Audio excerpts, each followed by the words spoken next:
मेरा बेटा कोई भी सब्ज़ी शौक से नहीं खाता, लेकिन आलू बैंगन का सालन वो शौक से खा लेता है। तो आज मैं आलू बैंगन ही बना रही थी और सारा कुछ मैंने डाल दिया था।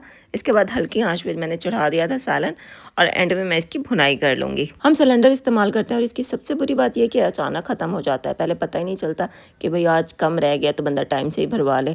तो रोटी तवे पे होती है और नीचे से चूल्हा बंद हो जाता है। तो आज भी हमारे साथ ऐसे हुआ था।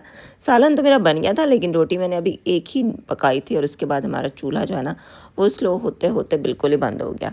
अब वो जो एक रोटी थी वो तो मैंने गरम-गरम अम्मी को दे दी कि अम्मी आप खा लें, और मैंने अपनी रोटी फिर भांजी को दी थी। वो अपने घर से जाके लगा कर आई थी, क्योंकि इस टाइम रात के 7 बज रहे थे और इस टाइम मैं अब्दुल्लाह को अकेला भेज नहीं सकती थी सिलेंडर भरवाने के लिए। उसके बाद ये नेक्स्ट मॉर्निंग थी, सुबह-सुबह मैं उठी हूँ तो इतनी ज़्यादा धुंध थी ना कि कुछ भी दिखाई नहीं दे रहा था और हमारे सहन के नीचे तक धुंध गिरी पड़ी थी। हालाँकि हमारा सहन छोटा है, यहाँ पे ज़्यादा धुंध नहीं होती, लेकिन आज इतनी ज़्यादा धुंध की वजह से हमारे सहन में भी आई हुई थी।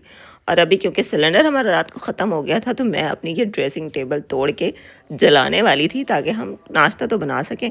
मेरी ड्रेसिंग टेबल को दीमक लग चुकी है और वो बहुत खोखली हुई खड़ी है, लेकिन फिर भी अब्दुल्लाह से वो नहीं टूट रही थी क्योंकि कुछ हिस्से उसके सख्त थे। इधर उधर से चीज़ें मांग तांग के आखिर हमने नाश्ता बना ही लिया और चूल्हा भी मैंने अंदर ही रख लिया था क्योंकि बाहर बहुत ज़्यादा सर्दी थी।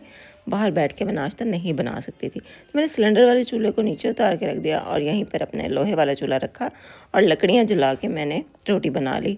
अच्छा, पहली बार मैंने लकड़ियाँ जलाई थी और इस बात की मुझे बड़ी खुशी थी कि चलो शुक्र है मुझसे भी ये आग जल गई और मैंने नाश्ता बना लिया बगैर किसी हेल्प के। थोड़ी बहुत अब्दुल्लाह ने हेल्प की थी, तो हम लोगों ने नाश्ता बना लिया था और अब आखिर में मैं यहाँ पे चाय बना रही थी।